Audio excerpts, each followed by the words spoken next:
안녕하십니까. 네.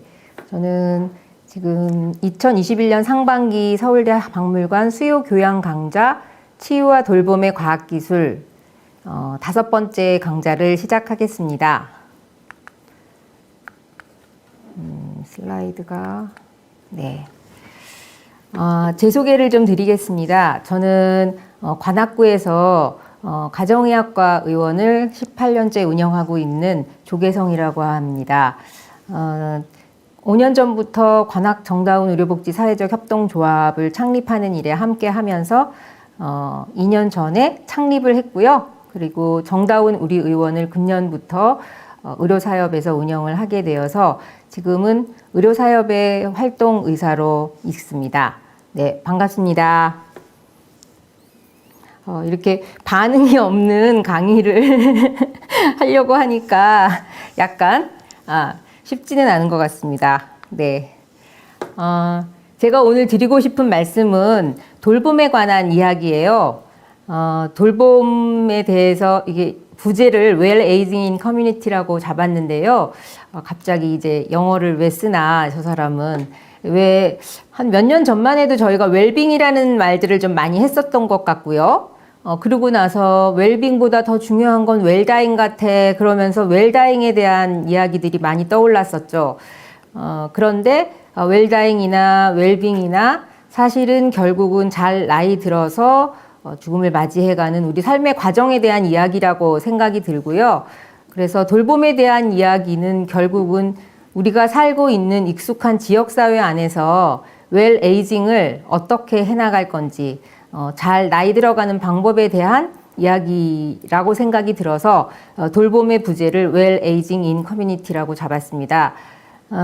웰 에이징, 결국 지역사회 안에서 잘 나이 들기? 네, 뭐 그런 제목이 될 것 같습니다. 제가 말씀드릴 순서에 대해서 크게 3가지 정도로 나누어서 말씀드릴 수 있는데요. 먼저 돌봄이라는 것에 대한 이야기들을 하기 전에 우리 사회가 왜 돌봄에 대해서 필요로 하는지, 그리고 우리가 얼만큼 돌봄으로부터 멀리 떠나와 있는지, 그래서 돌봄의 욕구는 어떤 것들이 있는지에 대한 우리 사회 현주소에 대한 이야기들을 좀 해보고 싶고요. 그리고 제가 개인적으로나 혹은 의료사협 활동을 하면서 해왔던 돌봄의 경험들을 좀 나누어 보았으면 좋겠고요. 그리고 그 경험들을 통해서 3번째로는 지역사회에서 어떤 돌봄들을 할 수 있을지, 그리고 그 돌봄을 통해서 공동체 안에 기능 회복들을 할 수 있을까, 가능하지 않을까, 그런 이야기들에 대해서 나누어 보는 3번째 시간이 될 것 같고요. 크게 3개로 나누어서 말씀드리도록 할게요. 첫 번째는 우리 사회의 현주소와 돌봄 욕구에 대한 걸 좀 알아보려고 하는데요. 이 사진은 제가 아침마다 관악구에서 아침마다는 아니고 일주일에 한 3번 정도 걷기나 달리기 활동을 같이 하는 그룹이 있습니다. 소모임 활동하시는 분들인데 그분들과 활동하면서 찍은 사진들을 좀 보여드리는데요. 가을에 찍은 사진인데 아무튼 우리 사회의 현주소와 왠지 어울린 것 같다는 생각이 들어서 가져와 봤습니다. 혹시 고령화 사회, 또 고령사회, 초고령사회, 이거 한 글자씩 달라지는데요. 이 한 글자씩 달라지는 이유가 있어요. 65세 이상 인구에 대해서 얼만큼 몇 %나 전체 인구 중에 차지하는지에 따라서 그 달라지는 정의가 있는 거죠. 고령화 사회는 그 65세 이상의 인구가 7% 이상인 것을 말하는 것인데요. 저희 나라의 경우는 2000년도에 그렇게 되었어요. 그래서 2000년부터 고령화 사회라는 말들이 뉴스나 매체 같은 곳에서 꽤 자주 거론이 되어졌어요. 그러면서 2017년이 지나니까 고령 사회가 된 거죠. 그게 14%가 65세를 넘었다는 소리입니다. 네. 지금은 그래서 14%를 넘어서 20%를 향해서 가고 있는데 아마 5년 후인 26년 정도가 되면 초고령화 사회에 이제 돌입하게 된다는 그런 거죠. 초고령화 사회에 갔을 때는 어떤 상황이 벌어질지에 대한 생각들을 좀 해볼 수가 있을 것 같아요. 우선 저희 근처에서 어르신 부양에 대한 생각, 고민, 뭐 업무, 과제 이런 것들을 가지고 있는 사람들을 한번 따져보면 제 나이 또래에서는 꽤 많으세요. 꽤 많으시고 젊은 사람들, 그러니까 저희 아이들이 이제 친구들과 얘기를 해보면 부모님까지는 아니지만 할아버지 할머니들에 대한 부양에 대한 이야기들을 심심치 않게 들을 수가 있고요. 그래서 아마 초고령 사회가 되어질 때는 그런 고민이나 과제들이 좀 더 많아질 거라는 생각이 듭니다. 파란색 그래프를 보시면 이게 반짝반짝이 안 되는 건가? 네, 되네요. 파란색 그래프를 보시면 0에서부터 14세의 인구들은 굉장히 꾸준하게 감소하고 있습니다. 그래서 아마 우리나라는 이렇게 저출산의 과정들을 밟아가는 것과 동시에 고령화가 진행이 되어져서 그 속도가 엄청난데요. 아마 한국의 고령화 속도가 전 세계에서 1위라는 그런 그래프들을 보게 됐어요. 보통 고령화 사회에서 초고령 사회까지 진입하는데 한 100년 이상이 걸린다고 해요. 미국이나 프랑스 같은 나라들은. 근데 이제 일본이 굉장히 빠르게 진행을 했는데 일본보다 더 앞질러서 저희가 1위를 하게 됐다는 사실이에요. 엄청나죠? 근데 이거는 아마 저출산과 관련이 있을 거라고 생각이 듭니다. 2020년 통계를 제가 보게 됐었는데 2020년에는 30만이 사망을 했어요. 아마 코로나 때문에 조금 더 늘어났을지 모르겠는데 그리고 나서 태어난 인구가 27만. 그러니까 사실은 인구절벽이라는 이야기들이 나오기 시작을 합니다. 그런 인구절벽 상황과 고령화의 사회, 초고령화를 향해서 가는 우리 사회, 저희 어머님도 그런 얘기 하시더라고요. TV에서 너무 고령 그런 얘기가 하도 나오니까 듣기 민망하시다고 그러실만 할 것 같아요. 두 번째 얘기는 이건데요. 건강격차라는 이야기 들어보셨지요? 우리 사회의 소득 분위를 크게 5으로 구별을 해봤어요. 최하를 1분이라고 하고 최상을 5분이라고 했을 때 기대수명이라는 게 파란 그래프거든요. 파란색 막대 그래프인데 이 막대 그래프를 보시면 1분위는 78.6세, 그 다음에 5분위는 85.1세, 한 7살 가까이 차이가 나요. 소득 분위에 따라서 이렇게 기대 수명도 차이가 나는구나. 심각한데? 그러고 보는데 또 거기에 건강 수명이라는 개념이 들어옵니다. 건강 수명이라는 거는 여기도 설명이 있지만 기대 수명 중에서 질병이나 부상으로 고통받는 시간을 제외한 나는 건강해 라고 생각하는 주관적이지만 그런 삶을 유지하는 기간이 이제 건강 수명에 해당되는데 이 건강 수명에 있어서는 사실 더 큰 차이가 납니다. 1분위는 60.9년, 그 다음에 5분위는 72년 정도, 약 12년 가까이 차이가 나는데요. 이 정도가 되면 건강 격차를 단지 소득 분위에 따라서만이라도 나타난다는 건 좀 문제가 있어 보입니다. 이런 통계를 보면서 여러분 어떤 생각이 드시는지 모르겠는데 건강의 정책들을 어떻게 펼쳐야 국가는 모든 국민들이 다 같이 건강할 수 있을까? 뭐 이런 생각들을 좀 해보게 되지 않을까 싶습니다. 그리고 세 번째, 살기 쉽지 않은 나라예요. 저희가 자살률 1위라는 거를 아직도 이제 이게 인구 보정을 해서 한 건데요. 10만 명당 자살률이에요. 그래서 뭐 3월 초에 생명존중 시민연대라는 곳에서 발표한 것은 4위 정도였다는 통계를 또 제가 기사에서 봤는데 아마 그거는 2016년 통계를 가지고 로 데이터 자체가 2016년 통계였던 것 같은데 거기에서도 뭐 거의 1, 2, 3, 4위를 서로 앞다투는 나라들끼리 나누고 있었더라고요. 그래서 아무튼 저희가 이렇게 늘 상위에 랭킹하고 있는 지가 한 10여 년 정도 된 것 같습니다. 그리고 하루에 자살로 사망하는 인구가 한 37명 정도 된다고 하니까요. 사실은 40분에 한 명씩 누군가가 자살을 하고 있다는 굉장히 무섭고도 슬픈 통계들을 가지고 있습니다. 왜 이렇게 살기 힘든 나라가 되었을까? 네. 노후 생활에 대해서 이제 어르신들한테 설문한 내용들 좀 보여드릴게요. 이거는 거주 형태를 좀 물어보니까 노부부가 같이 사는 분들이 한 반 정도 되시고요. 그 나머지 반 중에 자녀와 동거하시는 분들이 반, 그리고 나머지 반이 그러니까 4분의 1이 독거이신 거죠. 그런 단독 가구가 생활을 하시는데 가장 어려운 점은 역시 아플 때 간호를 누가 해줄까? 그리고 내가 아프면 경제적인 건 가능할까? 또 너무 외롭다. 이런 이야기들이 결국 어려움으로 자리 잡고 있습니다. 그래서 이런 분들 중에 아까 2인 가구, 부부라든지 뭐 자매라든지 이렇게 같이 함께 살고 있는 노노돌봄, 노인이 노인을 돌보는 돌봄의 경우 제일 어려운 점들은 또 신체 건강이 악화되어졌을 때나 정서적 스트레스 같은 것들을 많이 말씀하시는데요. 이런 경우 뭘 그러면 지원해 줬으면 좋을까? 사회적 지원은 뭐가 제일 중요하다고 보세요? 라고 물어보니까 돌봄 제공에 대한 경제적 보상이라도 받았으면 좋겠다. 그리고 내가 그렇다면 근로자로서의 복지 지원도 좀 있었으면 좋겠다. 또 돌봄 방법에 대한 교육들을 좀 받고 싶다. 그러니까 답답한 내용들을 잘 호소하셨던 것 같습니다. 이런 돌봄들이 필요한 거죠. 노인이 되면 단독 가구든 아니면 노노 가구든 그런 것 같습니다. 이 기사는 일본의 NHK가 2016년에 방송한 내용들이라고 하는데요. 개호보험이라고 일본은 2000년에 우리나라의 노인 장기 요양보험과 같은 것들을 만들었습니다. 우리나라보다 훨씬 앞서서 초고령화 사회가 진행된 나라죠.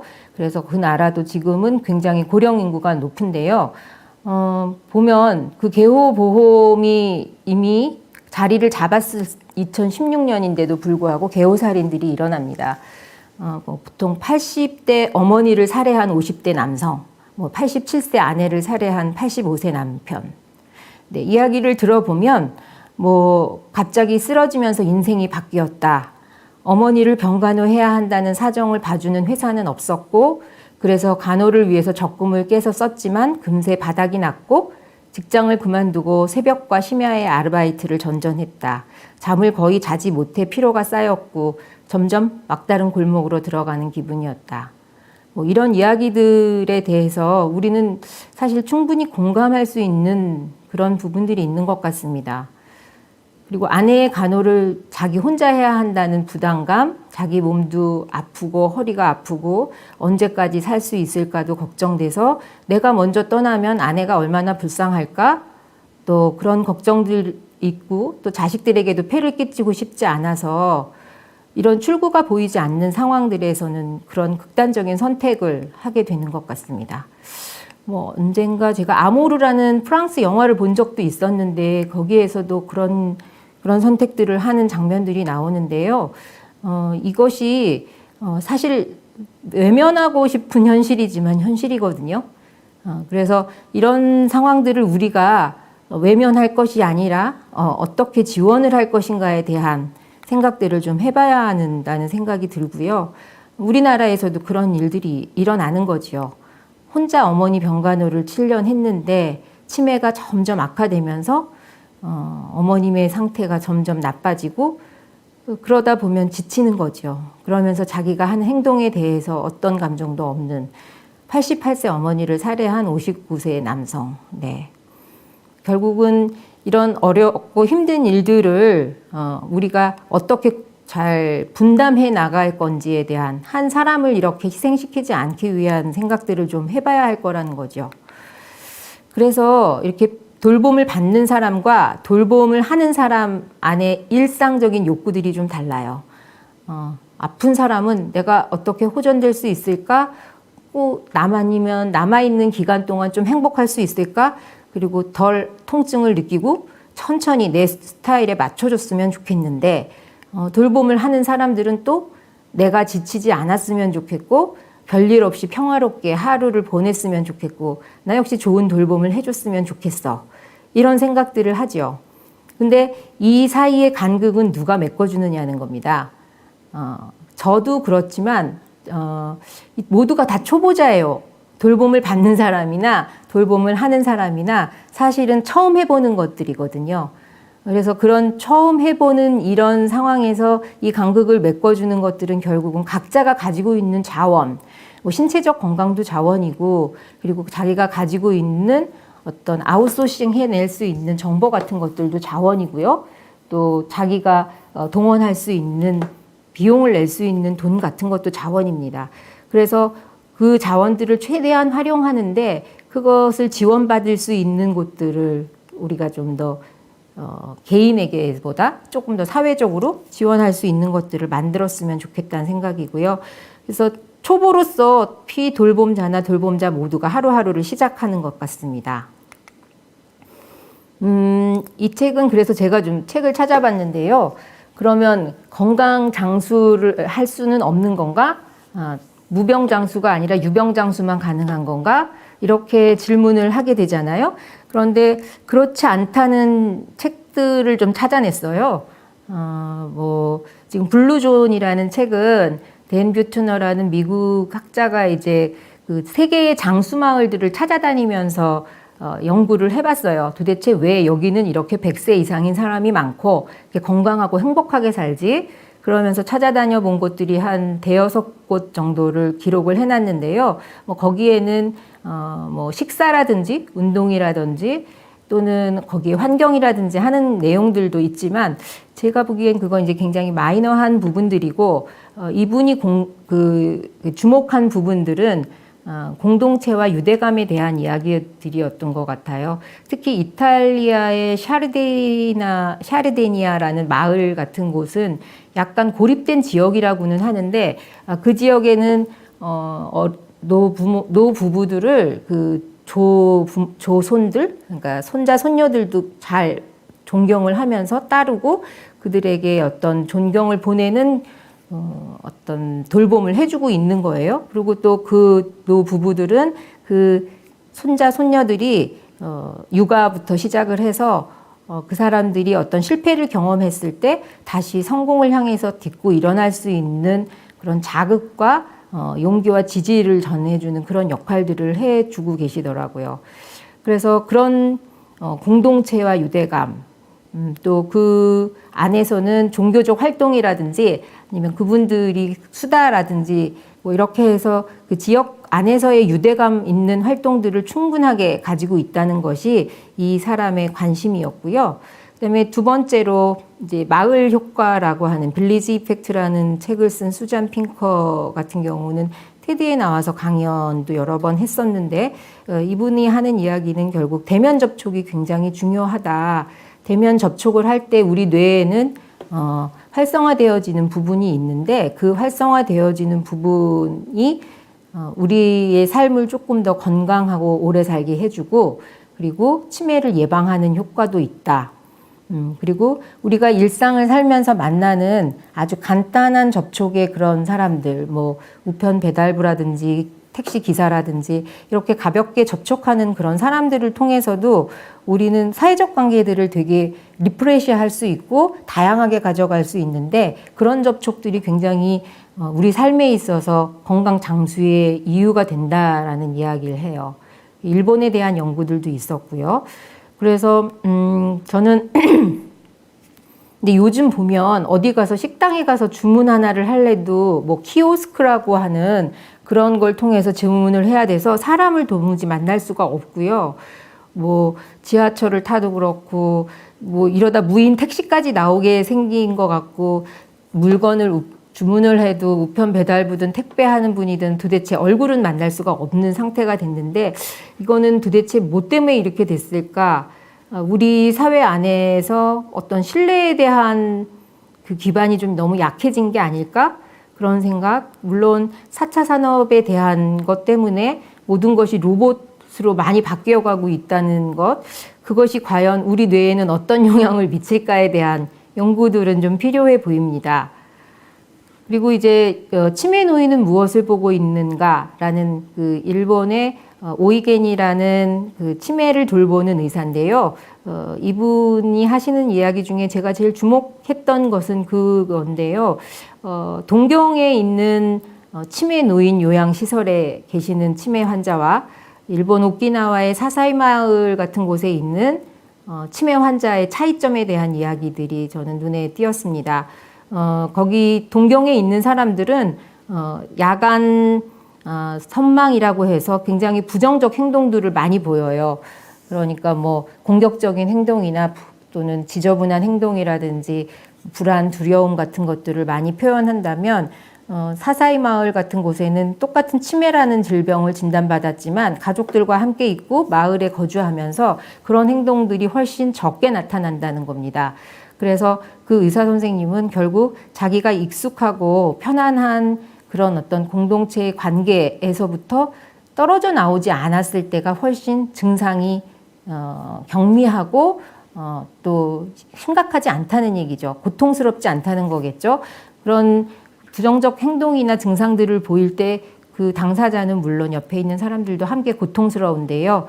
그래서 그 치매 노인에 대한 비교들을 보면서 그러면 우리는 치매를 또 질병으로 볼 건지에 대한 얘기는 좀 차치하고라도 이 세 개의 책들이 가리키고 있는 부분들을 보면 저는 얼만큼 우리가 대면 접촉에 익숙할 거고 또 어떤 유대 간의 관계를 가질 거고 또 어떤 공동체성 안에서 연결되어 있다는 그런 신뢰의 마음들을 가질 수 있느냐에 따라서 얼마든지 장수할 수 있고 그리고 건강하게 장수할 수 있다는 얘기들을 합니다. 수잔 핑커가 한 말 중에 전 이런 이야기도 좀 해드리고 싶은데 여러분은 지금 당장 돈이 필요하실 때 누군가에게 돈을 좀 빌려달라고 말할 분이 있으신가요? 또는 되게 많이 아파져서 응급실을 가야 할 때 누군가에게 나를 좀 거길 데려가 달라고 말할 수 있는 분은 있으신가요? 또는 내가 너무 마음이 힘들 때 같이 옆에 잠깐 있어 달라고 말할 수 있는 분들이 계신가요? 그런 분들이 되게 클로즈 릴레이션십이라고 하면서 밀접한 관계를 가진 그런 사람들이 있다면 굉장히 건강한 장수를 할 거다라는 이야기들을 해줍니다. 저는 그런 분들을 잘 많이 만들어 갈 수 있다면 여러분들은 잘 건강하게 사실 수 있을 것 같고 혹은 내가 그런 사람이 누군가에게 돼줄 수 있다면 꽤 건강한 돌봄을 하고 있다라는 생각이 듭니다. 인간은 항상 돌봄의 관계에 놓여 있는 것 같습니다. 그 이유, 이 사진을, 이 그래프를 보시면 느끼시겠지만, 태어나면서부터 저희가 독립적인 성인이 될 때까지는 돌봄에 의존하게 되어 있죠. 그래서 그 독립적인 성인이 돼서 그렇다면 돌봄을 안 하냐 하면 돌봄을 해요. 저의 경우도 보면 육아가 끝날 즈음 해서 부양의 시대가 오더라고요. 그래서 육아로부터 자유로운 줄 알았으나 역시 돌봄의 관계에 또 놓여 있게 되고 이제 저도 곧 돌봄을 받는 그런 아주 의존적인 상황이 되어질 거라고 예측을 합니다. 그렇게 따지고 보면 그 돌봄의 고리로부터 한시도 자유로울 때가 없었던 것 같아요. 근데 사실은 돌봄을 받는 상황에 있어서도 저는 그 사람도 그 관계에 있어서의 참여자라고 생각을 해요. 돌봄을 하는 사람만이 참여자가 아니고 돌봄받는 사람도 그 관계에 어떻게 협조적으로 참여할 수 있는가에 대한 생각들을 좀 해보면 좋겠다는 거거든요. 그래야 그렇게 됨으로써 이제 이 돌봄이라는 게 상호 호혜적이라는 생각을 하게 되고 그리고 돌봄을 통해서 어떤 순환이 이루어질 수 있구나라는 생각들을 하게 됩니다. 돌봄과 관계가 그래서 어떻게 보면은 제 개념에서는 비슷한 이야기인데 물론 관계 안에는 돌봄의 관계만 있는 게 아니라 상처를 주는 관계도 있을 수 있거든요. 그래서 관계라는 말보다는 이제 돌봄의 관계라는 말들을 조금 더 하게 되는데요. 이렇게 일생 동안 돌봄의 관계를 가지고 갈 수밖에 없는 나약한 인간, 이런 인간의 모습들을 우리는 부정할 수는 없는 것 같아요. 네, 이러면서 이런 상황인데도 불구하고 우리 아까 처음에 보셨던 그런 뭐 저출산 고령화라든지 아니면 뭐 인구 절벽 그래서 뭐 건강 격차 이런 상황들은 결국 돌봄의 필요성들이 많이 대두되고 있고 점점 더 돌봄으로부터 우리가 멀리 떨어져 나와 있다는 생각들을 하게 하는 것입니다. 이제 두 번째 제 돌봄의 경험을 좀 말씀을 드려볼까 합니다. 네.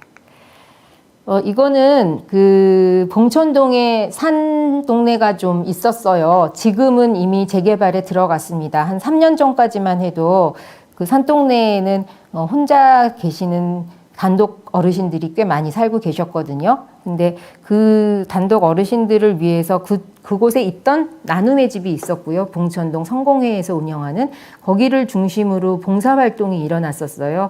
의료사업과 그다음에 연세대학교, 의과대학, 간호대학교 학생들이 동아리가 이쪽에 와서 그 어르신 한 분에 한 서너 명 정도로 이렇게 팀이 만들어지면서 꾸준하게 1년 이상 그 돌봄을 했습니다. 학생들이었기 때문에 어떤 전문가 그룹은 아니지만 돌봄에 대한 생각들은 이렇게 굉장했던 것 같아요. 그래서 아이들이 찾아오고 하면서 뭐 산책을 같이 나가드리기도 하고 장보기를 같이 가기도 하고 병원을 동행해드리기도 하고 또 무슨 건강 문제가 있는지 혈압을 체크해 드린다든지 약을 잘 챙겨 드린다든지 겨울이 되면 또 문풍지를 붙여 달라고 하시면 문풍지도 붙여 드리고 또 뭐 여기가 미끄럽다 그러면 미끄러운 데에다가 뭘 깔아 드리기도 하고 손잡이를 붙여 드리기도 하면서 실질적인 도움을 좀 드렸던 것 같아요. 그러면서 어르신들이 은근히 학생들을 기다렸고요. 그러면서 이제 두 번째 해, 그게 재작년인데요. 그때 이제 그림책 시민 모임, 그림책 미술관 시민 모임이란 시민단체와 함께 그림책을 만들어 보자. 이런 이야기가 되었습니다. 그래서 그 관계가 잘 형성되어진 학생들이 자원활동을 꾸준히 하면서 2주에 한 번씩 만나서 어르신들이 자기 삶의 이야기들을 한 조각씩 털어놓으셨어요. 그래서 6개월 이상 자신들의 감추고 싶었던 이야기도 털어놓기도 하시고 또 즐거웠던 이야기, 신났던 이야기 이런 것들을 틀어놓는 그런 인생학교 그런 것이 되었고요. 그래서 그림을 한 10점 이상씩들 그리셔서 책을 낼 수 있게 되었어요. 그래서 그 전시회도 관악 여기 문화회관 거기에서 재작년 겨울에 가졌고 책들이 남았습니다. 이게 그림 중에 제가 기억에 남는 그림들인데요. 사실은 이 버스에서 바깥에 흩어진 생선들은 그 어르신이 어린 자녀 2명을 데리고 그 생선 장수를 하셨던 이야기예요. 생선을 싣고 머리에 이고서는 버스를 탔더니 차에서 쫓겨나지면서 생선까지 내동댕이 쳐졌던 이야기들을 굉장히 오래전 일인데도 생생하게 기억하고 계시더라고요. 그런 이야기들을 이제는 담담하게 하실 수 있어서 저희는 참 마음은 아팠지만 그런 걸 꺼내주시는 어르신들이 감사했고 그러면서 학생들 안에서도 꽤 큰 울림이 있었던 이야기였던 것 같습니다. 이렇게 책으로 한 권의 책으로 이렇게 남겨지기는 했는데 지금은 사실은 어르신들이 사시던 집들은 다 흩어졌어요. 그리고 재공사가 들어갔고 이제 책만 남은 거죠, 사실. 그러면서 이 작년에 코로나임에도 불구하고 이런 그림책 모임을 한 번 더 하게 됐는데 첫 번째 참여하셨던 어르신들은 더 좋아진 실력으로 또 다시 참여를 하시게 됐고 더 싼 방을 얻어서 더 멀리 가버리셨기 때문에 학생들이 가서 모시고 오고 모셔다 드리는 그런 활동까지 했어야 했어요. 근데 사실은 그런 돌봄이 어떻게 말하면 되게 단순한 작업이긴 하지만 사실은 그 안에서 응원과 격려가 일어나고 또 학생들 안에서는 돌봄을 받는 상황들이 되더라고요. 그래서 어르신들은 자기 이야기들을 또 책으로 만든다는 일들이 기분이 좋으신 거고 또 학생들을 만난다는 일이 기분이 좋으신 거고 학생들은 또 어르신들에게 이런 기억들을 소환해 드릴 수 있다는 게 좋은 일이었던 것 같습니다. 서로에게 좋은 돌봄이 됐던 기억이고요. 지금 저는 방문 진료를 한 3년째 하게 되었는데요. 방문 진료를 하면서 만나게 되는 중증 장애인들이 꽤 많으세요. 병원에 앉아 있으면 외래에선 절대 볼 수 없는 그런 분들이죠.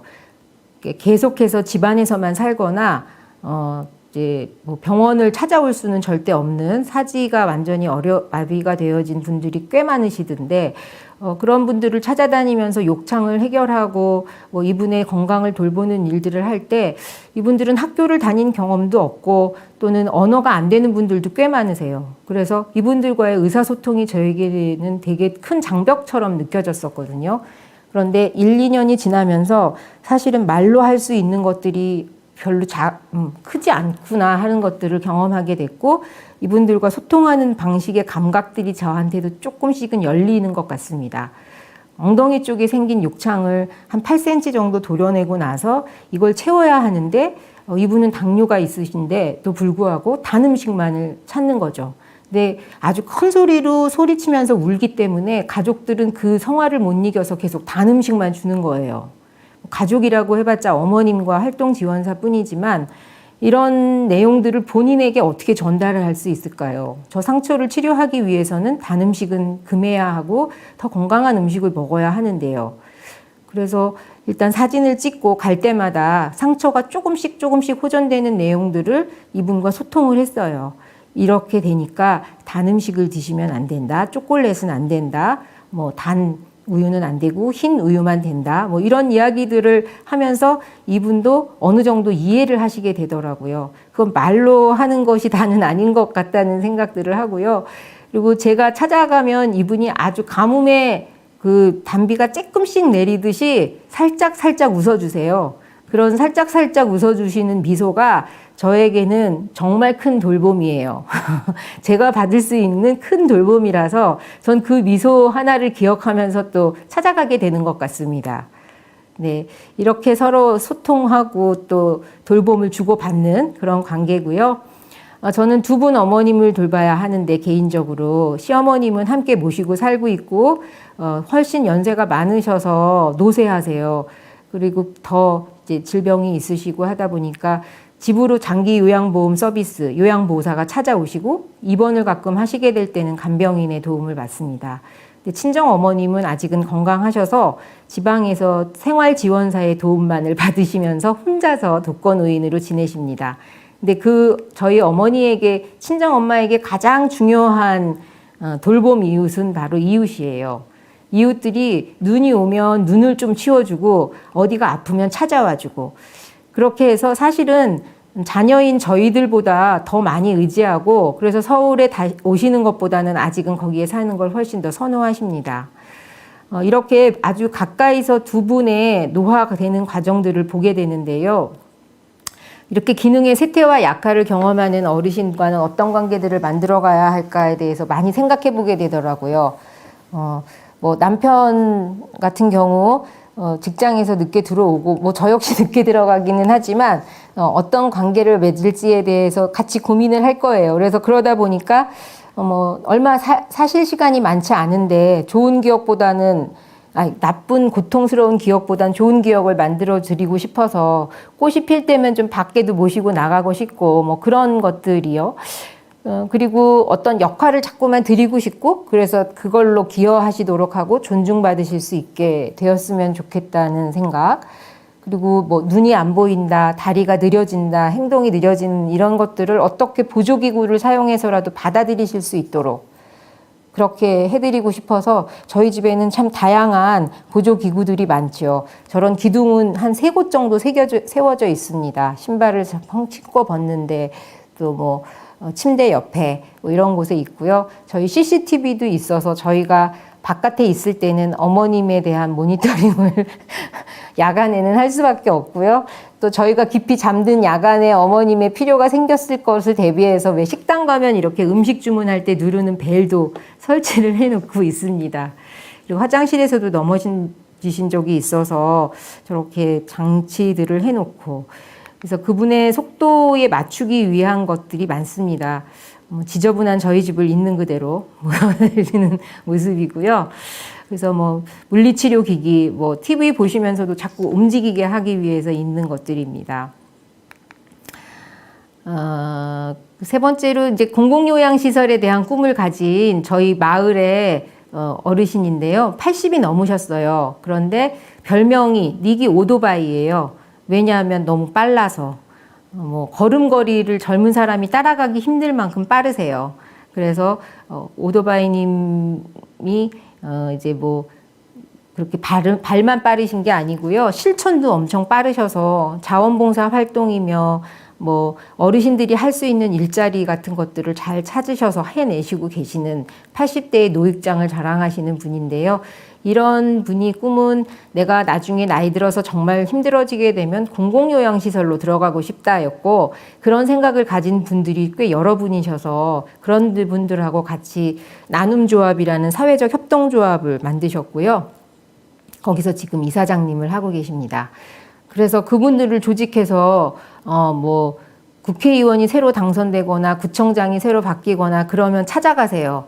그 면담 요청을 하셔서 직접 찾아가서 이런 이야기들이 우리 구에 정말 필요하다는 이야기들을 가서 하시다 보니까 21년 금년에 이 공공요양시설이 민관협치의제로 선정이 되었습니다. 정말 대단한 일이라는 생각이 들어서 여러분에게 보여드리고 싶어서 갖고 나왔어요. 민간협치의제로 됨으로써 이제 시민추진단이라는 것들을 결성하게 되었고요. 시민추진단을 통해서 이것이 어떤 방식으로 되어져야 할까, 과연 적합할까, 뭐 이런 것들부터 아주 처음부터 공론화되면서 논의들이 좀 이어지게 될 것 같습니다. 그래서 어르신의 꿈이 이루어질 수 있도록 지역에서도 도움들을 좀 해드리고 싶고 합리적인 방법으로 잘 이루어지기를 기대를 합니다. 이것도 저는 스스로 돌보는 돌봄, 사회적 돌봄의 방식이라고 생각을 하거든요. 네. 네 번째로는 마을마차라고 하는 건데요. 삼성동 꼭대기에는 마을버스가 안 갑니다. 그러면서 거기에는 교통약자들만 또 모여 살지요. 그러다 보니까 뭐 고령 독거라든지 아니면 장애를 가진 분들이 모여 사는데 혼자서는 뭐 시장이든 은행이든 병원이든 갈 수가 없는 거죠. 그래서 여기에 대한 욕구조사에 참여했던 청년들이 마을 통장님들과 함께 뜻을 모아서 신문사 공모사업에 참여를 합니다. 그래서 그 공모사업이 됐어요. 한겨레 신문에서 되어서 이런 한 500만 원 정도의 돈을 받게 됐고요. 그래서 이분들을 위한 교통 편의시설로서 마을 마차를 중고차로 하나 사게 됩니다. 그래서 여기에 자원활동을 해주고 계시고요. 한 화요일에 일주일에 한 번을 이렇게 어르신들을 이동하는 일에 도움을 드리고 있습니다. 어르신들은 이걸 무료로 이용하고 계시지만 뭐 바카스든 우루사든 이런 걸 건네면서 청년들에게 고마운 마음을 표시를 합니다. 이런 활동들이 곧 서로 약자들을 돌보는 그런 돌봄 활동이라고 생각이 들고요. 또 다른 중증장애인 이야기인데요. 이분도 제가 방문 진료를 나가면서 알게 된 분인데 역시 30년 이상 엘리베이터 없는 2층 집에서 그냥 갇혀서 사는 거지요. 그래서 그런데 이분 망가진 휠체어를 가지고 계셔요. 근데 그 휠체어로 바깥에 나가보는 게 소원이라는 거예요. 그래서 일단 휠체어를 무료로 처방할 수 있으려면 정형외과 의사 선생님이 처방을 하셔야 돼요. 이분의 장애 때문에. 그래서 정형외과 의사 선생님을 모셔오는 것부터 시작을 했어요. 그래서 의사 선생님이 처방을 해주셨고 정형외과 선생님 처방전을 들고 동사무소에 접수해서 구청에서 그걸 통해서 비용을 지급받을 수 있었고요. 그 비용을 지급받은 걸 갖고 또 휠체어 가서 이제 차를 또 수배해서 싣고 이제 집으로 온 첫날입니다. 엄청 좋아하세요. 아주 좋은 옷으로 갈아입고 기다리고 계시더라고요. 그래서 휠체어가 오니까 바로 올라타서 이제 나가는 일만 기다리시는 거죠. 이제 나가는 일이 근데 문제인 거예요. 이게 2층 집이고 엘리베이터가 없다 보니까 이거를 이제 이송하려면 3명 이상의 자원봉사자가 있어야 가능한 일이거든요. 그래서 학생들이 실습을 나올 때 뭐 이럴 때 날씨 정말 좋을 때 이럴 때 이제 저희가 방문 진료를 나가면서 자원봉사자들과 한두 번씩 나와서 도림천을 걷는 모습을 한번 찍어봤습니다. 이 도림천의 이런 풍경들이 우리한테는 대단히 익숙한 풍경이지만 이분에게는 정말 경이로운 풍경이거든요. 그리고 늘 돌봄 받지 못하는 다리, 이제 그 뇌성마비이기 때문에 하지는 굉장히 가늘은 상태신데요. 이분이 다리에 대한 마사지를 받을 수 있는 자원봉사자가 가셔서 마사지를 해준 날 굉장히 좋아하셨고, 또 물리치료사 선생님이 가셔서 하지의 구축을 예방할 수 있는 체조를 가르쳐드리고, 상지 근육도 이제 계속 튼튼하게 만들고 있어야만 나중에 휠체어를 운전하실 수 있다, 이런 이야기들을 해드리고 왔는데 이분에게는 아직 그런 게 충분하게 전달이 잘 되지 않아서 아마 이런 방문들이 계속해서 팀으로 이루어져야 할 거라는 생각을 하고 있습니다. 그래서 사실은 의사가 방문하는 재택의료 하나 또는 간호사가 방문하는 것으로 끝나지 않는다고 생각해요. 이렇게 밖을 나와볼 수 없는 사람들이 의료나 돌봄의 혜택을 받기 위해서는 지역에서 같이 활동할 수 있는 건강돌봄 리더나 마을건강 활동가들이 많이 필요합니다. 그래서 어떤 물리치료사 선생님이 이런 운동을 하시라고 말하고 한번 끝나는 게 아니라 그분이 그 활동을 계속 할 수 있도록 일주일에 한 번이라도 찾아가서 같이 운동해 줄 수 있는 사람들, 이웃이 필요한 거죠. 네. 그래서 우리가 원하는 지역사회 돌봄은 뭘까? 이런 생각들을 해보게 되죠. 장애가 생겨도 내가 돌봄을 주던 곳이 믿을만 하다. 또는 한 사람에게만 부담을 주는 관계도 나는 싫다. 그리고 치매 어르신 같은 경우도 내가 친하고 익숙한 사람들과 남은 시간을 보내고 싶다. 건조하고 대상화되는 시설은 가기 싫다. 그리고 혼자 사는 어르신들도 가족들에게는 부담을 주고 싶지 않지만 난 정말 돈은 아직 없다. 내가 살던 곳에서 여생은 보내고 싶다. 이런 소망들을 다 가지고 계시거든요. 그럼 이것을 만족할 수 있는 어떤 그런 지역 돌봄은 뭘까요? 뭔가 같이 이런 생각을 가진 사람들끼리 뭔가를 제안하고 협동을 하던 공론화를 하던 하는 방법들을 통해서 지역사회 안에서 이런 연결망들을 자꾸 촘촘하게 만드는 수밖에는 없는 것 같습니다. 네, 그런 일들을 그러면 누가 해야 할지, 네, 아직도 숙제는 좀 남아 있는 것 같고요. 돌봄에 대한 생각들을 제가 요즘 좀 정리를 하고 싶어서 저도 아서 클라인만이라는 하버드의 정신과 의사가 쓴 케어라는 책을 좀 보게 됐는데요. 거기에 잘 정리된 이야기들이 있어요. 그래서 좀 여기 적어봤는데 이 사람은 정신과 의사로서 학생들한테 강의도 하지만 환자도 보고 그런 분이었는데 부인이 40대 후반에 알츠하이머가 옵니다. 조기발병 알츠하이머죠. 그러면서 10년 동안을 부인을 간병한 경험을 통해서 이야기들을 풀어내는 건데요. 이분 같은 경우는 비교적 자원이 많은 사람이었기 때문에 그런 비극적인 결말을 맺지는 않았습니다. 그러면서 나눈 이야기들은 결국 인간이 한 인간으로 제대로 성장하는 데는 이런 돌봄이라는 과정을 통해서 가능한 것 같아 라는 회고를 해요. 그러니까 이 돌봄이라는 건 결국 과정이라는 거죠. 어떤 목표가 아니고.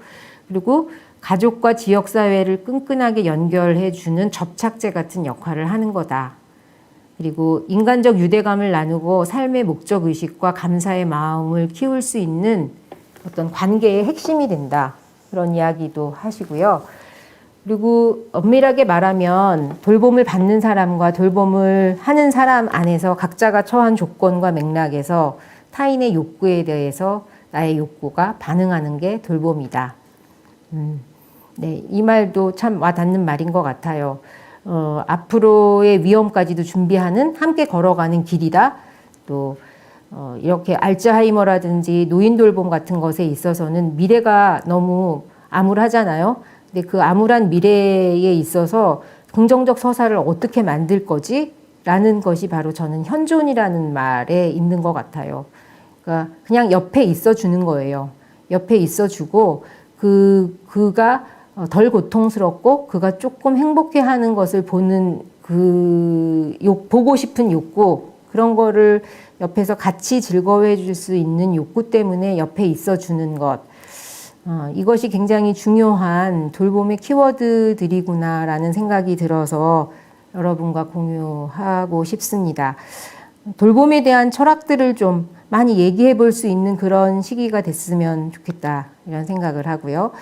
그래서 이런 경험들을 좀 설명을 해 드렸어요. 그리고 이제 이런 건강 돌봄을 지역 사회에서 의료사협이라는 협동조합을 통해서 좀 잘 만들어 보고 싶고요. 그런 것은 결국 공동체 기능의 어떤 회복, 이런 것들이 가능하구나라는 경험들이 있습니다. 건강에 대한 가치관이 WHO라는 세계보건기구에서 꾸준하게 담론을 만들었어요. 근데 이런 담론들이 전 세계적으로 퍼지기는 하지만 좀 느린 편이죠. 일이어서 이런 담론에 대한 이야기들을 좀 해볼까 하고 들고 나왔는데요. 모두가 다 건강하기 위해서 건강은 권리다라는 건강권에 대한 이야기들을 1978년에 알마아타 선언이라는 것을 통해서 하고 있습니다. 우리나라 헌법에 국민의 건강을 위해서 국가가 어떤 보호를 해줘야 한다라는 정도의 내용만 있지 건강권이 명시되어 있지는 않고 2018년 정도에 그것을 위한 개헌이 준비되어서 개헌 안으로 올라가 있긴 하지만 아직 통과되지는 못한 상태라고 해요. 그래서 그 건강권이 명시되어진다는 것은 결국 국민의 권리로서 인정받게 되는 것이니까 국가에게 조금 더 적극적으로 요청할 수 있는 권리가 된다는 거고요. 그래서 정부는 적극적인 보건 정책들을 할 수 있게 되게 된다는 거죠. 그리고 주민 참여 중심의 보건 정책들을 좀 만들었으면 그래야 건강을 권리로 생각하면서 건강관리의 주체가 되어질 수 있을 거라는 거죠. 그렇게 주민 참여 중심의 보건 정책이 되려면 지금처럼 2차나 3차 의료기관의 중심이 아니라 1차 의료기관이 중심이 되어져야 해요. 1차 의료기관이 훨씬 더 역량이 강화되면 사실은 우리가 가지고 있는 질환의 한 7, 80% 정도를 거기에서 다 소화할 수 있다고 되어져 있고요. 그래서 그것의 전제는 또 하나가 건강은 이렇게 돈을 주고 사는 게 아니라 우리 스스로가 생산하는 것이라는 개념인 것 같습니다. 사실은 만성질환 같은 혈압당뇨 이런 질환들이 너무 스트레스 많이 받고 운동하지 않고 불건강한 음식을 많이 먹음으로써 생겨나는 병이라는 거잖아요. 그래서 사실은 그런 질병을 예방하기 위해서 할 수 있는 일들은 약이 아니고 우리가 어떤 생활 패턴을 가지고 갈 거냐 하는 1차 의료에서 담당할 수 있는 충분한 내용이거든요. 그래서 그런 질병들만 잘 관리하는 것으로도 우리의 삶이 조금 더 건강해질 거라는 거죠. 그리고 누구에게나 균등하게 그런 것들이 보장되어야 하고요.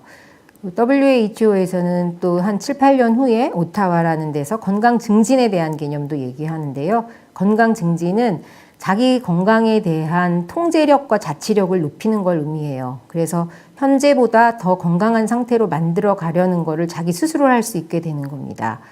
그래서 이걸 위해서는 개인의 건강관리 기술들이 충분히 개발이 되도록 1차 의료나 공공정책, 그런 보건의료 정책이 개발이 되어야 해요. 그래서 그건 지역사회 활동이나 지원적인 환경들이 다 조성이 되지 않으면 개인의 건강관리 기술이 쉽지 않습니다. 그래서 요즘 이번 정부에선 만성질환 관리들을 1차 의료기관에 조금 더 힘을 실어주는 그런 만성질환 관리 제도 같은 것들을 하고 있고요. 그래서 그런 활동에 참여를 적극적으로 저도 하고 있습니다. 방콕 현장이라고 2005년에 건강 형평성에 대한 이야기들을 하거든요. 그래서 건강 증진을 위한 역량, 함량 이런 것들이 결국은 아까 1분위부터 5분위까지 건강의 격차가 심한 그렇다면 1분위에 있는 사람들에게 건강 증진을 위한 역량을 더 함양할 수 있게 도움을 줘야 하고 이것이 건강에 대한 아주 격벽이 이미 딱 존재하는 건강과 복지가 구별된 그런 것이 아니라 그분들이 그런 건강 증진을 위한 역량을 가져갈 수 있도록 뭔가 다른 인프라들, 복지적 인프라들도 다 해결이 같이 되어져야 되는 얘기거든요. 그래서 규제 및 법적 제도 같은 것들도 만들어져야 하고 건강을 위한 투자도 돼야 하고 지역에 있는 단체들하고도 연결망들을 가지고 있어야 한다고 보는 것입니다. 이 슬라이드는 여러분 건강하신가라는 질문을 받았을 때 여러분이 생각하는 건강의 범위는 어느 정도까지일까를 한번 여쭤보고 싶어서 보여드리는 건데요. 유전적으로 타고난 요소 역시 우리가 어떻게 할 수 없는 부분인데 이것이 건강에 미치는 영향은 약 25%도 잘 안 된다고 하거든요. 그러면 뭐가 더 크지? 하고 보면 우리가 컨트롤할 수 있는, 통제할 수 있는 영역이 훨씬 더 많아요. 그것은 개인의 생활 양식 요소부터 시작해서 지역 안에서의 네트워크, 사회적인 관계 이런 것들이고요. 더 나아가서는 직업 환경, 실업, 위생, 보건의료 서비스의 접근성, 교육, 주거 이런 것들이 또 굉장히 큰 영향을 미치고요. 더 큰 영향을 미치는 것은 사회경제적인 조건, 환경적 조건, 문화적 조건 이런 것들이라고 합니다. 그래서 우리가 건강하기 위해서는 병원, 의료에만 국한된 얘기가 아니라 이런 모든 것들이 다 같이 올라갈 수 있어야 건강하게 된다는 거죠. 이게 바로 건강의 사회적 결정 요인이라고 하거든요. 그래서 이 부분들을 조금 더 염두에 두는 좀 확장된 개념의 건강에 대한 생각들을 여러분들께 좀 드리고 싶어서 들고 나왔는데요. 저희가 돌봄이라는 이야기를 할 때도 이렇게 확장된 개념의 건강과 돌봄이 서로 연결되어 있다는 얘기들을 좀 하고 싶었습니다. 그래서 21세기의 건강접근법, 이건 이제 우리나라도 95년도에 국민건강증진법, 지역보건법 이런 게 만들어지고 2000년도에 노인장기요양보험 제도라는 게 이제 만들어지기도 했고요. 그래서 공공과 민간이 협력을 해서 하는 업스트림의 어떤 그런 건강을 생각해야 하고 건강 형평성에 대한 사업들이 조성돼야 하고 건강 자치 능력을 강화하는 그리고 건강 수명을 연장하는 그런 마을 활동가들을 포함한 건강 활동 이런 게 앞으로 필요하다는 말씀을 드리고 싶습니다. 이제 아무튼 건강, 돌봄 이런 것들이 이렇게 되게 다층적이고 다양하면서도 복잡하잖아요. 장보기부터 시작해서 병원, 세탁, 지방관리 활동 다 연결된 것인데요. 아주 단순하게는 사람의 돌봄이 있어야 되고 또 시간적 여유가 있어야 되고 서비스 또 제공받기 위한 돈도 필요한데 이런 좋은 돌봄들이 되어야 하기 위한 세 가지 구성 요소들이 있다면 영역은 또 이렇게 나누어지는 것 같아요. 신체적인 돌봄만 받는 게 아니라 정서적이고 심리적인 돌봄 그리고 이 사람이 사회적 관계 또 가족 관계 이런 것들을 같이 할 수 있는 종교 생활을 할 수 있는 것들 그리고 경제적인 것들도 같이 왜냐하면 이 슬라이드가 제가 드리고 싶은 말씀은 그건 것 같아요. 누군가를 돌본다고 할 때 좀 꼼꼼하고 샅샅이 구석구석까지 살폈으면 좋겠다는 거죠. 그 사람의 삶의 맥락에서 돌봄이 이루어져야 한다는 얘기하고도 이제 일맥상통하는 얘기인데요.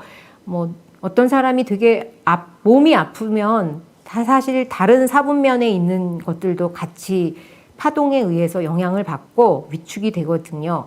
그래서 또는 사회 경제적으로 확 실직이 됐다든지 그렇게 됐을 때 이 나머지 부분들의 돌봄으로서 또 이렇게 응원받을 수도 있는 거라고 생각해요. 그래서 이게 다 연결되어 있다는 얘기들을 좀 하고 싶었고요.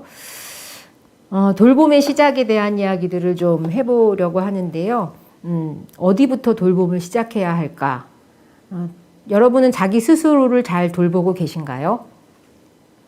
나의 몸과 나의 마음을 유일하게 저기서 반응을 해주세요. 앞에 계신 분들. 네. 나의 몸도 잘 돌보기 시작하셔야 되고 나의 마음을 돌보는 것부터 나를 잘 못 돌보는 사람이 다른 사람을 돌보기는 참 쉽지 않은 것 같아요. 그래서 나를 돌보는 걸 연습을 해서 다른 사람도 돌보고 그래서 다른 사람과의 관계에 있어서도 어떤 유대관계를 잘 가지고 갈 수 있는지 그리고 그 유대관계라는 게 이제 내적으로 얼만큼 깊이 연결되어질 수 있는지 그리고 어떤 적당한 거리가 필요한 건지에 대한 생각들을 하시게 될 거라고 생각합니다. 이게 이제 돌봄의 시작이라고 생각해요. 의료사업에서도 이런 건강돌봄 리더들과 이제 공부하는 시간에 항상 처음 시작하는 것은 자기 돌보기입니다. 자기 돌보기부터 시작을 해서 다른 사람을 돌보는 일들, 관계의 돌봄들을 확장해 나가는 건데요. 이게 마을을 돌보는 것까지 확장을 되어지는 것 참 쉬운 얘기는 아닌데 사실은 이게 마을을 돌보는 일이 나를 돌보는 일과 다르지 않은 동전의 양면이라는 이야기를 좀 드려보고 싶어요. 우리는 그러니까 어쨌든 환경의 영향을 받고 아까 사회적 결정 요인, 건강 결정 요인을 그래프에서 보신 것처럼 우리는 그런 영향을 받는 인간이잖아요. 그래서 나를 잘 돌본다는 이야기는 결국은 공동체를 잘 돌보는 일과도 다르지 않고요. 공동체를 잘 돌보다 보면 스스로도 잘 돌보게 된다는 생각이 들어요. 나아가서 자연 생태계에 대한 돌봄까지도 좀 확장이 되어야 인간이 건강하게 돌봄을 생태계로부터도 받을 수 있지 않을까, 그런 생각을 해서 자연 돌봄을 빼놓을 수 없다고 생각하고, 돌봄이 이제 전통적으로는 가족 돌봄에서 시작을 하죠. 그래서 비공식적인 돌봄을 하고 있지만 사실은 가족이 지금은 좀 해체되기도 하고 또는 1인 가정도 많이 생기고요.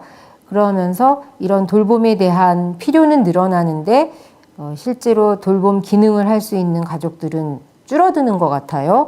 그러면서 그걸 보완하기 위한 제도적 서비스들이 시장에 나타나기 시작을 합니다. 그래서 뭐 노인 장기 요양 보험이라는 제도라든지 뭐 장애인 돌봄 같은 복지 제도라든지 이런 활동 지원사라든지 뭐 이런 분들이 이제 그런 돌봄의 어떤 임노동이라고 할까요? 임노동화가 되는 거죠. 어떤 비용을 적당하게 지불을 받고 그것에 의해서 이제 노동 서비스들을 제공하고 있는데 가족 돌봄과 돌봄 노동을 같이 병행함에도 불구하고 한계와 그다음에 구멍들이 있는 게 있어요. 저희 집도 그런 것 같아요. 사실 그러면서 이 이웃이라는 분들의 자원봉사가 없으면 사실은 저희 어머니는 지내기 힘드실 거거든요. 저희 친정 어머님도 그렇고.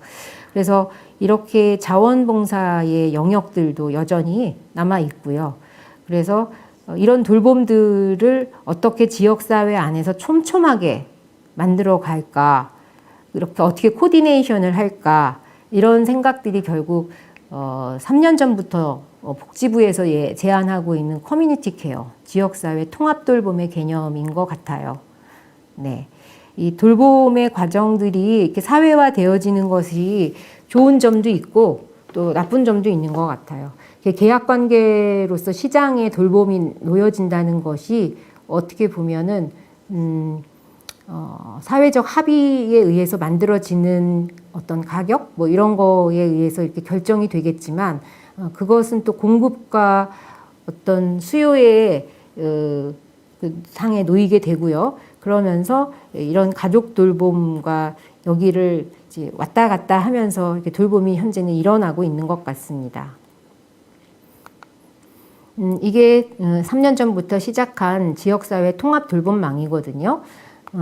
이 중앙정부가 이제 이런 제도적 기반들을 마련을 할 텐데요. 그러면 광역자치단체에서 할 수 있는 이런 역할들이 있고, 이 마을 단위, 읍면동이라는 작은 마을 단위 안에서 한 개인이 받을 수 있는 돌봄 서비스들, 이런 것들이 이제 뭐 의료사역 같은 경우는 보건의료 서비스를 통해서 방문 건강이나 방문 의료 서비스들을 할 수 있고요. 퇴원한 환자들에 대한 지원 같은 것도 가능해요. 그리고 이런 돌봄 서비스, 장기 요양 서비스라든지 그 돌봄 서비스들을 어떻게 촘촘하게 만들지, 이런 게 사회적 기업 같은 것들이 요즘 많이 하고 계세요.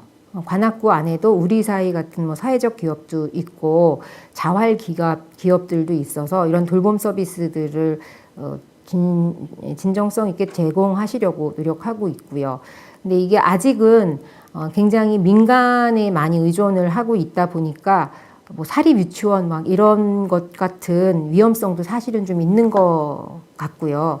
그래서 이 복지부의 그 지역사회 통합 돌봄이라는 거는 1, 2년 안에 완성되어지는 것은 아니고 초고령화 사회에 대비한 것이기는 하지만 한 20년 이상의 어떤 장기적인 플랜을 가지고 지역 안에서 기초 인프라들, 조직들을 만들어 나가는 그런 과정들에 있다고 생각합니다. 지금 어떤 지역 몇 군데 정도에서는 선도사업 지역으로 선정이 돼서 시범사업 비슷하게 이런 활동들을 시작하고 있기는 한데요. 이런 돌봄들이 조금 더 완벽하고 완벽에 가깝게 이런 서비스들이 이루어지도록 하려면 사실 지역 주민들이 여기에 더 적극적으로 참여하고 협동하지 않으면 우리 입맛에 맞는 것으로 되기는 힘들다고 생각합니다. 이런 서비스들이 그래서 민과 관이 협동하는 방식이어야 하고 복지와 의료가 협동하는 방식. 그래서 그런 격벽들이 없어져야 되는데 사실 참 쉽지가 않은 것 같아요. 우리가 어떤 사람이 영양실조에 걸려서 영양실조성 당뇨가 걸렸다면 그 사람이 당뇨를 치료하는 게 중요한 게 아니라 영양실조를 해결해야 하잖아요. 그러면 당장 그분은 뭔가 돌봄이 들어가야 됨과 동시에 의료 서비스가 들어가야 되는 것처럼 개인에게 어떤 이 통합적인 돌봄이 들어가야 한다는 건 이런 모든 격벽들을 없애고 지역 안에서 통합적으로 이 돌봄 제공자들이 서로 유기적으로 코디네이션 돼야 된다는 얘기거든요. 그래서 그렇게 되기 위한 계획은 청사진은 나와 있는데 이것들을 메꾸고 같이 만들어가는 건 지역 주민들의 그런 참여가 절실하다는 생각을 하게 됩니다. 돌봄의 태도? 이거는 노인 돌봄을 해보면서 느껴지는 생각인데 이제 뭐 사실은 생기는 아닌 것 같아요. 어떤 그 미래에 대한 희망이나 뭐 이런 희망은 아니고 그래서 이제 이 지속 가능한 돌봄의 태도를 가지고 가는 것이 굉장히 중요하다. 그런 얘기를 하고 싶었고요. 그런 의미에서 뭐 지구의 사정도 다르지 않고 어르신이나 또 정신적 장애를 가진 사람들에게 있어서의 돌봄 같은 것들이 되게 지난한 노동이다. 그런 얘기들을 좀 드리고 싶습니다. 그래서 돌봄의 과학에 대한 얘기 잠깐 하면 과학도 역시 사회적 돌봄의 한 부분이어야 한다는 얘기들을 하는 거예요. 이건 아마 제가 어떤 기사에서 보게 됐던 내용을 정리한 것 같은데요. 그런 의미에서 과학에게 보내는 기대와 신뢰는 결국은 취약한 사람들을 돌보는 데 기여할 수 있는 과학, 그리고 불안정한 상태로 들어가는 지구를 돌보는 데 기여할 수 있는 과학. 이런 기대들을 가지고 있어서 돌봄과 같이 나가줬으면 하는 돌봄의 과학을 얘기를 잠깐 드려봅니다. 제가 몸담고 있는 의료협동조합의 돌봄의 역사를 잠깐 말씀드리면요. 사실은 의료협동조합이 1990년대부터 나오기 시작을 했습니다. 그래서 안성이 1호점이고 인천, 안산 이 세 곳이 제일 먼저 생긴 곳이라서 그곳에서 자원 돌봄 활동들이 이루어졌거든요. 그래서 그분들이 결국은 장애인이나 어르신들을 돌봄하는 그 방문 진료를 따라다니면서 하던 분들이었는데요. 그분들이 실제로 돌봄 사업 이거는 우리가 국가적으로 필요한 것 같아라는 생각들을 했고 일본에서 그런 개호보험이 시작되어지는 걸 봤거든요. 그러면서 2004년도에 시범 사업으로 노인 장애인 돌봄 시범 사업으로서 선정이 됐어요. 의료사업에 있는 그 자원봉사자들이. 그래서 사회적 일자리로서 인정을 받았고요. 그래서 좋은 성과를 낸 거죠. 우리 사회 안에서 이런 서비스를 하는 사람들도 필요해. 그러면서 이제 2008년도에 노인 장기 요양보험이라는 제도가 시작이 되니까 재가장기 요양기관으로 의료사업이 자리를 잡을 수 있게 됐던 것 같습니다. 그래서 그 자원봉사 활동을 하던 분들이 한 8년 만에 실질적으로 요양보호사 자격을 가지게 되시면서 그분들의 일자리가 되어진 거죠. 이렇게 자원봉사 활동들을 통해서 만들어지는 일자리, 이런 게 어쩌면 지역 주민들의 요구와 필요, 염원 이런 것들을 조직하면서 제도화 시켜낸 사례가 아닐까라는 생각이 들고요. 그래서 이제 이런 자료를 가져왔는데요. 이게 이제 시설 돌봄, 데이케어 센터, 그러니까 주간보호 시설이라든지 요양원 같은 곳으로도 발전이 되어져 가고 있습니다. 이렇게 한쪽에서는 돌봄에 대한 것들이 있고요. 의료사업 안에는 그 1차 보건 의료를 강화하는 제가 있는 의료기관 같은 곳에서 중요하게 생각하는 서비스들은 결국 찾아가는 보건의료, 그리고 지속적이고 포괄적인 진료, 그다음에 만성질환 관리와 같은 진료들을 좀 책임적으로 끝까지 관계를 가지면서 가보겠다는 거고요. 이런 분들이 자기 건강 자치력을 높이게 하기 위해서 건강 실천단이나 환자 자조 모임 같은 활동들을 꾸준히 할 수 있게 도움을 드리고 있습니다. 그리고 자원 활동가로서 그런 건강 리더 양성 활동들을 지역에서 계속해서 하고 있습니다.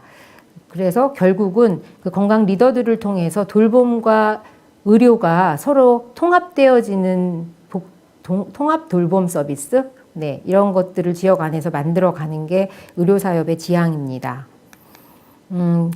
결국은 건강 생태계, 돌봄 생태계, 이런 생태계처럼 지역 안에서 서로 돌보는 관계들이 상호 호혜적인 것을 넘어서 관계망이 돼야 돼요. 그리고 그런 건강성은 결국 지속성으로도 또 쭉 연결이 되어야 합니다.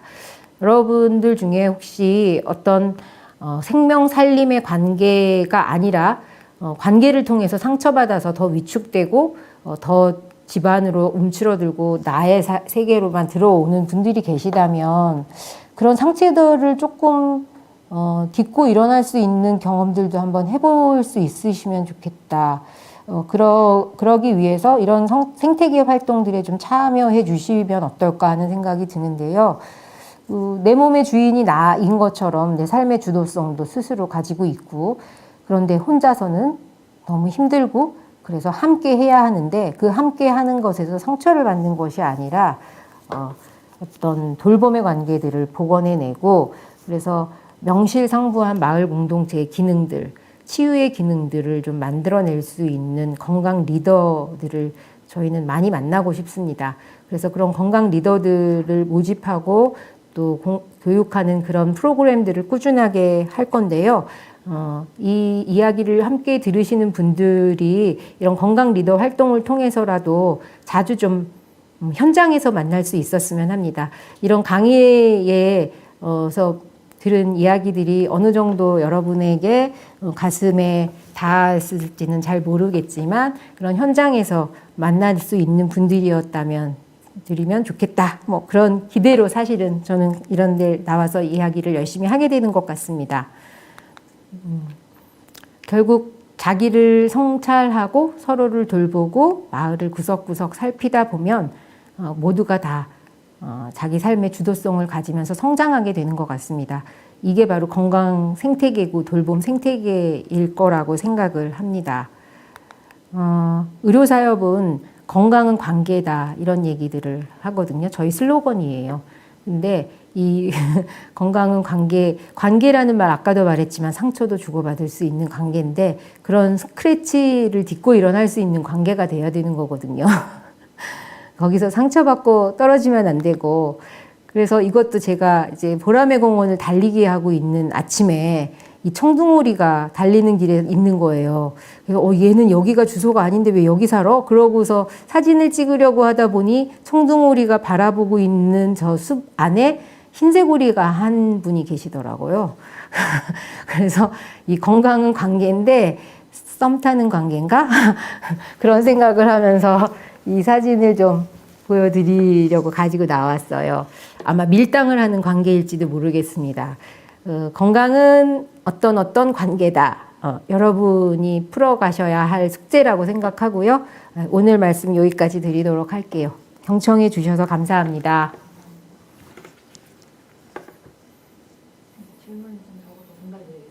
네. 질문의 시간인 것 같습니다.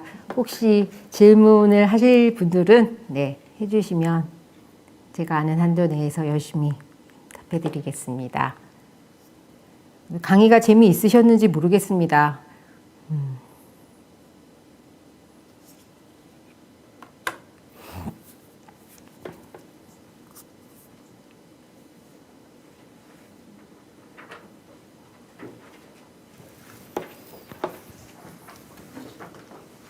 네. 네. 사람 간의 신뢰나 양보가 있어야 이루어질 수 있다는 생각이 들으셨다고, 돌봄은, 네. 자기의 시간, 물질 등에 대한 양보와 사회적 제도가 각각 돌봄에 영향을 얼마나 미치게 될까요? 네. 중요한 질문을 하신 것 같습니다. 자기 것을 좀 내놓을 수 있다는 것은 관계에 있어서 되게 성숙한 관계를 만들 수 있는 자산이라고 생각해요. 그러니까 관계라는 것 자체가 사람과 사람의 관계도 그렇고 또 사람과 자연의 관계도 그렇고 혹은 어떤 조직과 조직의 관계도 그런 것 같아요. 관계를 잘 만들어가는 데 있어서 자기 걸 내놓을 줄 알면 다른 사람들과의 관계에 있어서 일단 한 번은 먹고 들어가는 것 같아요. 그렇게 근데 이제 양보를 어디까지 할 거야 뭐 이런 얘기를 하다 보면 관계에 있어서 쉽지가 않은 것 같은데 관계가 더 중요해. 내 거가 중요한 게 아니라 사실은 관계가 더 중요해 라고 생각을 하면 사실은 우선순위는 관계에 있지 않을까라고 생각을 합니다. 사회적 제도에 대한 게 돌봄에 어떤 영향을 미칠까 이런 얘기를 물어보셨잖아요. 근데 이 사회적 제도는 아주 우리가 사는 데 있어서 기본적인 인프라인 것 같아요.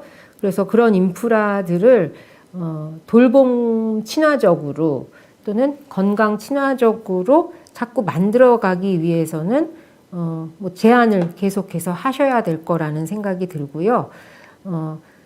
결국은 뭐 내 거를 내놓는 양보의 개념이 아니라 그거는 어떻게 보면은 관계를 잘 만들기 위한 투자 같은 거라고 생각하는데 이 사회적 제도와 이것은 이제 위상이 좀 다른 부분에 있는 것 같습니다. 그래서 돌봄을 잘 하는데 영향을 미치기 위해서는 두 가지가 다 있어야 하지 않을까 생각을 하고 뭐 이것이 개인이 하는 활동에 있어서 양면을 다 같이 양면이 아니고 사실은 더 여러 면에 하나 또는 두 개라고 생각이 듭니다. 이렇게 말씀을 드리면 답이 되셨을까 모르겠네요. 돌봄을 하는 거는 아까도 말씀드린 대로 굉장히 중층적인 그런 면이 있잖아요. 그래서 그런 중층적인 면 중에서 제도도 한 면을 차지하는 거고 나를 내려놓는 그런 시간들도 한 면을 차지하는 거라고 생각합니다. 그리고 두 번째 질문은 편안한 공동체 관계가 중요하다고 하셨는데 돌봄이 코로나 유행에 따라서 어려움이 있는 것 같아요. 맞아요. 대면 접촉이 안 되고 심리적, 정서적 돌봄 필요가 증가합니다. 이런 긴박한 시기에 돌봄은 어떤 형태로 방식으로 진행될 수 있을까요? 그래서 요즘 뭐 사회적 거리두기라는 말이 좀 고쳐져야 한다는 이야기들이 나오더라고요. 물리적 거리두기라는 게 맞는 말이고 실질적으로 사회적 거리는 가깝게 해야 한다는 얘기인 것 같아요. 그러면서 자꾸 뭐 전화를 하든 또는 뭐 요즘은 한 4인까지는 모일 수 있게 되니까 서로 좀 접촉을 할 수 있는 관계들도 방역을 유지하면서 하는 것은 필요할 거라는 생각이 들고요. 사실은 그런 제 개인적인 생각인데 이런 한 1년 정도를 지내면서 제가 진료실에서 만나는 많은 분들이 없던 우울증들이 생기시는 거예요. 이렇게 바깥을 나가서 운동하는 것조차 안 될 거라는 생각을 굉장히 강박적으로 가지고 계시면서 정말 집콕하고 계시다 보니까 뭐 어르신들은 특히나 치매 증상들이 더 악화되시고요. 또 한 5, 60대나 젊은 청장년층 일하지 않는 분들은 굉장히 우울증이 악화되시는데 제 눈에 보이는 분들이 그런 정도면 이거는 뭐 자살률이 꽤 높아지지 않을까? 그런 걱정이 사실은 좀 더 되었어요. 그래서 코로나로 인해서 돌아가시는 것과 이런 사회적 관계의 소원함 때문에 또 더 나빠지는 것들을 비교해보는 연구도 필요하지 않을까 하는 생각을 동네 의사로서 해봤습니다. 그래서 저는 이제쯤은 뭐 4명 이상 4명 이하로 모이는 방식들 3355라도 저는 3344겠네. 네, 그렇게 모여봐야겠다는 생각이 들고요. 건강에 대면 접촉이 긍정적 영향을 준다고 하셨는데 팀게임과 같은 사이버 접촉은 어떠할까요? 네, 사이버 접촉에 대한 연구를 한번 제가 찾아보지를 못했는데요. 가벼운 질문 아니고 중요한 질문 같습니다.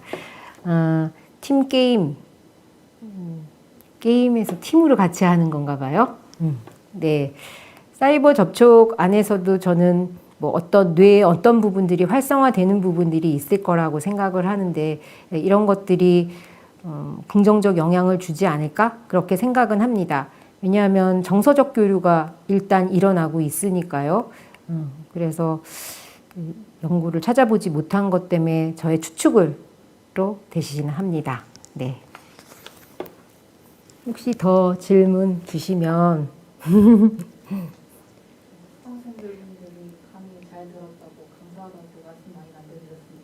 네, 감사합니다. 네, 돌봄의 현장에서 여러분들 만날 수 있는 분들이었으면 더욱 좋을 것 같습니다. 감사합니다.